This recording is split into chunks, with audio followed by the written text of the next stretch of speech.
Hello everyone, and thanks for coming back to the channel. This is the iFlight Razor X125.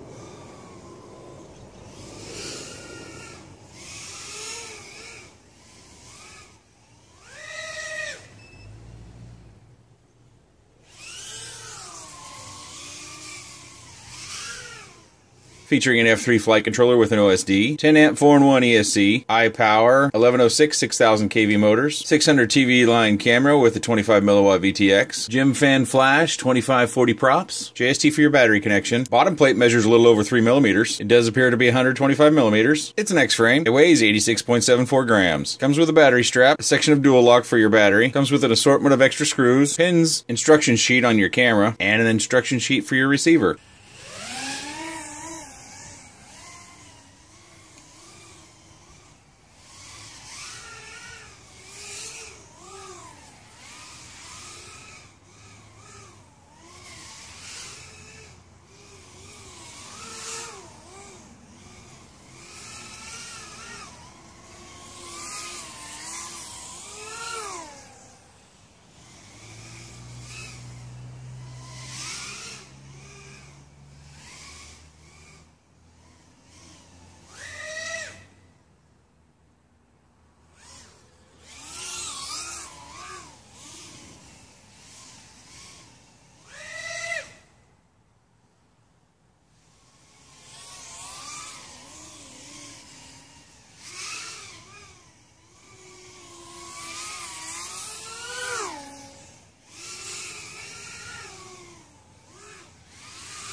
If you're not familiar with iFlight products, you might be familiar with their carbon. They make a lot of frames, and their carbon, in my experience, is a high quality carbon and tends to hold up over many flights and many crashes. You probably see here, these tubes don't come with it. These are just antenna tubes for like RC cars and stuff. I bought some off of Amazon, and I'll link those down below. Those might be handy. You can get these in different colors.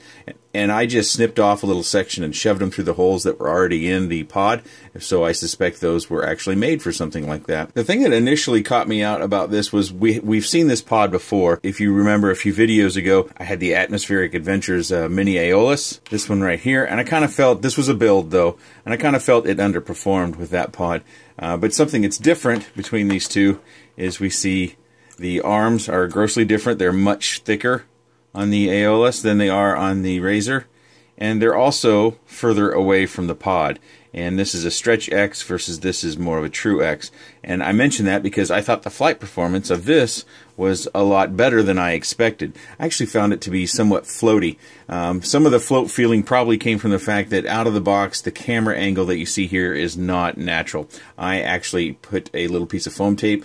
There's a plastic camera mount underneath here, and so I just kind of peeled that back, and then I put some foam tape underneath it, and then I leaned it back, and when I secured the pod, there's maybe another millimeter that you might be able to get without modifying the pod in up tilt, but there's not much left. So if you're looking for more up tilt, you are going to have to modify the pod in order to get that. And also notice that we have some holes here on the side of the pod. Hopefully you can see that right here. That looks to be so that they can either produce a version with a micro swift or mini CCD camera of some sort, or that you can retrofit this with that. I do think there's space inside the pod just to do that, but it is going to be very tight. You're going to have to keep your micro receiver if you choose to get the plug and play, or if you just buy the frame and try to build it up yourself. You are going to have to stay really, really small with your components. The XM Plus fits just fine, and I suspect we could squeeze in a receiver if we needed to for a standalone, but we're not going to get anything in the front. In the rear, you can't see it, but in the rear is a buzzer and LED. That's why I didn't mention it in the quick roll, because you really can't point to it, but you can see it glow through the pod a little bit. The buzzer, oddly enough, is still nice and loud, because I did need that a few times. And the last thing I'm going to mention about the construction here is that they use, and I hope you can see that, they use some real nice long screws. I think the screw goes up to just about here. You might be able to see the darkness, the difference in the shade in the pod. As the screw comes up, it gets darker, and then it ends about here. So they use some nice long screws, and I didn't have any problems with the pod coming loose or getting dislodged in any ways. I didn't have to go back and retighten these screws after I got kind of a final assembly down. I do have to admit that the flight that you've seen so far is a little bit substandard for me. Unfortunately, it is, it's serious weather time. It is terrible cold. The days I was flying, it was down around 38, 39 degrees. And, well, I just, it's tough to fly in that weather. So as much as I may have tried, the flight footage that you saw is about as good as I can get with the weather that I'm dealing with and the fact that I just can't stay out there very long to get flight after flight after flight. So this one probably hasn't been flown quite as much as something that has been flown during the summertime or the warmer months. Typically with those, I'd get a lot more flights in because I could just go battery after battery. With this one, I'd go battery, and then I'd come inside, warm my hands up, and I'd go back outside, do another battery. And so that time consumption there kind of limited the number of flights. But overall, I was pretty happy with it. I was really surprised that I didn't feel like it suffered from the flight characteristics that we see with other pods of this nature. So I was pretty pleased with that. I do think that they could maybe make this pod a little bit more nice to look at. We don't need these holes all the way through. I think this just kind of made printing simple, but it does add a bit of style, and you can order this with different colors.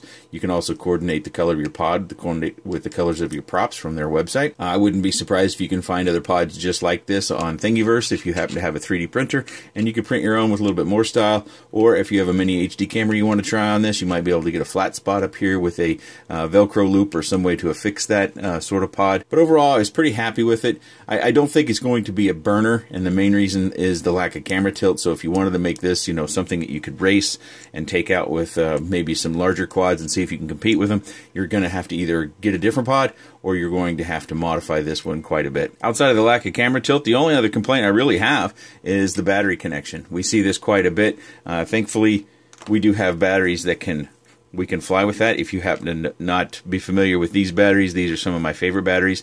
They're the batteries I recommend time and time again. I have seen these for a short period of time in black and red or black and silver. You want to look for this blue color when you buy these batteries. The blue ones operate better. So these are 550s. This is what I flew on it primarily. I did use some of my LiPo batteries. These are a little bit tougher to get because of the shipping costs. If you live outside of the European Union, these cost quite a bit to ship because they are shipped properly, whereas these are oftentimes shipped from Banggood without the proper shipping label. If you're in the US, you can get these batteries. I haven't checked, but goodventuredrones.com, they may have more of these batteries left, or the 450 variety, but they should have some coming in very, very shortly. I believe it's coming in January if they run out. I know they had a large order that they were looking to place for these batteries. So if you're in the U.S. and you want to get some of these batteries quickly, that's a good source. If you have any comments, questions, suggestions, or otherwise, please leave those in the section down below. I appreciate your time, and thanks for watching.